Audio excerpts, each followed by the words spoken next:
السلام عليكم ورحمة الله وبركاته. نحمده ونصلي على رسوله الكريم. أما بعد، فأعوذ بالله من الشيطان الرجيم. بسم الله الرحمن الرحيم. سبحان ربك رب العزة عما يصفون وسلام على المرسلين والحمد لله رب العالمين. اللهم صل على محمد النبي الأمي وعلى آله وسلم تسليما. صدق الله العظيم. உலகத்தில் உள்ள அத்தனை புகழையும் அல்லாஹ் ஒருவனுக்கு போய் சேரட்டும். ஏனென்றால் அல்லாஹு தபாரக் வ தஆலா நாம் அறிந்தும் அறியாமலும் நாம் ஏதாவது பாவம் செய்துவிட்டால் அல்லாஹு தபாரக் வ தஆலா அந்த பாவத்திற்கான மன்னிப்பை நாம் எப்படி அல்லாஹ்விடத்தில் கேட்க வேண்டும் என்று அல்லாஹு தபாரக் வ தஆலா அதற்கான வாய்ப்பையும் அவன்தான் ஏற்படுத்தி தருகிறார். நம்முடைய பாவங்களை அல்லாஹு தபாரக் வ தஆலா நம்முடைய பாவங்களை தூரமாகி நாம் நன்மைகள் செய்வதற்கான வாய்ப்பையும் அவன்தான் ஏற்படுத்தி தருகிறான். இப்படிப்பட்ட கருணையான அல்லாஹ்விற்கே உலகத்தில் உள்ள அத்தனை புகழையும் போய் சேரட்டும். அல்லாஹு தபாரக் வ தஆலா எப்படிப்பட்ட கருணையாளர் என்றால், ஒரு தாய் தன்னுடைய மகன் மேல் எந்த அளவிற்கு பாசம் வைப்பார்களோ அதைவிட 70 மடங்காக அல்லாஹு தபாரக் வ தஆலா அதைவிட 70 மடங்கு அதிகமாக அல்லாஹு தபாரக் வ தஆலா தன்னுடைய அடியான்களின் மீது அந்த அளவிற்கு அல்லாஹு தபாரக் வ தஆலா அதிகமான அன்பையும் பாசத்தையும் வைக்கக்கூடியவன். இப்படிப்பட்ட அல்லாஹ்விடமிருந்து நான் அன்பை தான் பெற வேண்டும். அல்லாஹ்விடமிருந்து நாம் அதிகமான உதவியை தான் நாம் தேட வேண்டும். ஆனால் நாம் தெரிந்தும் தெரியாமலும் நாம் செய்யக்கூடிய பாவங்களுடைய காரணத்தினால் அல்லாஹ்வினுடைய உதவி நம்மை விட்டு மிகவும் தூரமாக ஆகிவிட்டது. நமக்கு ஏதாவது கஷ்டம் என்று வந்தால் உடனே அல்லாஹ்வினுடைய உதவி நம்மால் பெற முடியவில்லை. ஏனென்றால் அதனுடைய காரணம் என்னவென்றால், ஒன்று இருக்கிறது நாம் தெரிந்து செய்யக்கூடிய பாவம், இன்னொன்று இருக்கிறது நாம் தெரியாமலும் இல்லை அறியாமலும் செய்யக்கூடிய பாவம். இப்படிப்பட்ட பாவத்தினுடைய காரணங்களால் நமக்கு அல்லாஹ்விடமிருந்து உதவி என்பது நம்முடைய தேவைக்கு கிடைப்பதில்லை. நமக்கு தேவை என்னவென்றால், மிகப்பெரிய தேவை இந்த உலகத்தில் வாழ்வதற்கு பணமுடைய தேவைதான்.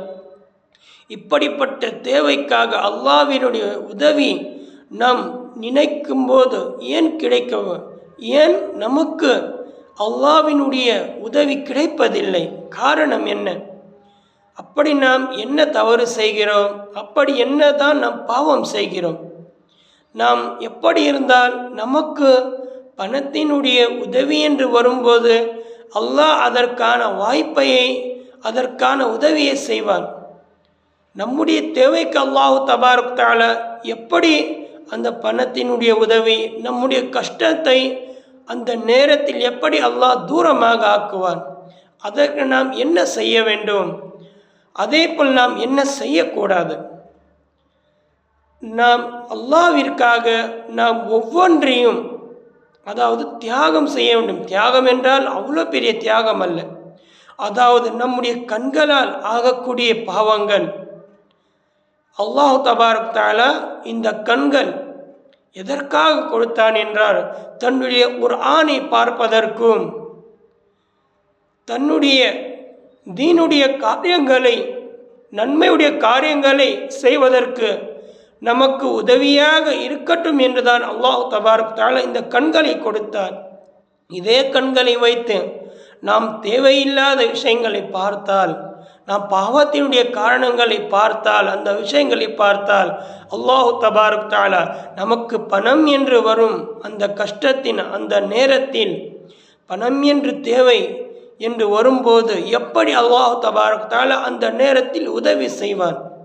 இதை நாம் சிந்தித்து பார்க்க வேண்டும். நாம் நினைக்கிறோம் நமக்கு பணம் என்று தேவைப்படுகின்ற நேரத்தில் ஏன் அல்லாஹ் தபாரக் தஆலா நமக்கு மட்டும் உதவி செய்யவே மாட்டேன்றா அப்படின்னு சொல்லி நாம் நினைக்கிறோம். ஆனால் அதற்காக நாம் என்ன செய்ய வேண்டும் என்று நினைக்கிறோமா? இல்லை. இந்த கண்கள் இருக்கிறது அல்லாஹ்வுடைய குர்ஆனை பார்ப்பதற்கும், ஆண்கள் இருந்தால் தன்னுடைய மனைவியையும் தன்னுடைய பிள்ளைகளையும் பார்ப்பதற்கும், தீனுடைய விஷயங்களை காரியங்களை செய்வதற்கு அதற்காக உதவியாக இருக்கட்டும் என்றுதான் அல்லாஹ் தபாரக் தஆலா இந்த கண்களை கொடுத்திருக்கிறான்.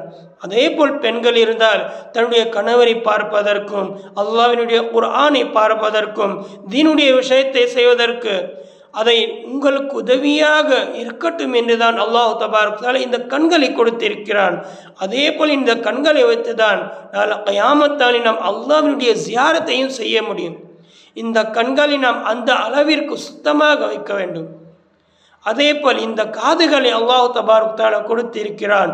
இந்த காதுகளால் அல்லாஹ்வுடைய குர்ஆனையும் நபி ஸல்லல்லாஹு அலைஹி வஸல்லம் அவர்களுடைய நாத்த ஷரீஃபையும் நாம் கேட்கலாம். அதே போல் பயானையும் கேட்கலாம், நல்ல விஷயங்களை கேட்கலாம். இதே காதுகளை வைத்து நாம் கெட்ட விஷயத்தை நாம் கேட்டால், பாவங்களுடைய விஷயங்களை நாம் கேட்டால், அல்லாஹ் தபாரக் தஆலா நமக்கு பணம் என்று தேவைப்படுகின்ற அந்த நேரத்தில் எப்படி உதவி செய்வான்? அதே போல் இந்த காதுகளையும் நாம் சுத்தமாக வைக்க வேண்டும். அதன் பிறகு இந்த வாய் இருக்கிறது. இந்த வாயில் நாம் ஒருபோதும் பொய்யவே சொல்லக்கூடாது. நாம் பொய் சொன்னால் அல்லாஹ் தபாரக் தஆலா அந்த பொய்யினுடைய காரணத்தினால் நமக்கு பணம் என்று தேவை ஏற்படும் போது அல்லாஹ் தபாரக் தஆலா அந்த நேரத்தில் உதவி செய்ய மாட்டான். மீண்டும் கஷ்டத்தின் மேல் கஷ்டத்தை மட்டும்தான் அல்லாஹ் தபாரக் தஆலா தருவான். இந்த அல்லாஹ் தபாரக் தஆலா கொடுத்த இந்த வாயை வைத்து நாம் அல்லாஹ்வினுடைய இந்த நாக்கை வைத்து நாம் அல்லாஹ்வினுடைய குர்ஆனை படிக்க வேண்டும், தொழுகையில் சூறாக்களை படிக்க வேண்டும், நாம் ஜிக்ரை செய்ய வேண்டும். இதில் நாம் நன்மையுடைய விஷயத்திற்கு தான் நாம் இதை அதாவது அதற்காக மட்டும்தான் நாம் பயன்படுத்த வேண்டும். இதை வைத்து நாம் பொய்யோ சொல்லக்கூடாது. அதே போல் நாம் திட்டவும் கூடாது. பாவத்துடைய காரியங்களை நாம் செய்யவே கூடாது. அதே போல் தான் நம்முடைய உடலில் ஒவ்வொரு உறுப்புகளும் நல்ல காரியங்களுக்கு மட்டும்தான் நாம் அதை பயன்படுத்த வேண்டும். அதை நாம் தவறான காரியங்களுக்கு நாம் பயன்படுத்தினால் அதனுடைய காரணத்தினால் அல்லாஹ் தபாரக் தஆலா நமக்கு பணம் என்று தேவை ஏற்படும் பொழுது நமக்கு உதவி செய்யாமலே போய்விடுகிறார். நாம் அமல் செய்யலாமா? இன்ஷா அல்லாஹ்.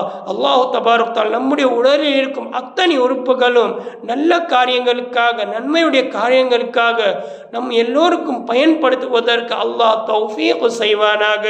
அல்லாஹ் தபாரக் தஆலா நம்முடைய அத்தனை பாவங்களை மன்னிப்பானாக. அல்லாஹ் தபாரக் தஆலா நமக்கு பணம் என்ற தேவை ஏற்படும் போது அந்த நேரத்தில் அல்லாஹ் தபாரக் தஆலா நமக்கு உதவி செய்வானாக. ஆமீன். வ ஆகிரு தஅவானா அல்ஹம்துலில்லாஹி ரப்பில் ஆலமீன். அஸ்ஸலாமு அலைக்கும் வரஹ்மத்துல்லாஹி வபரகாத்துஹு.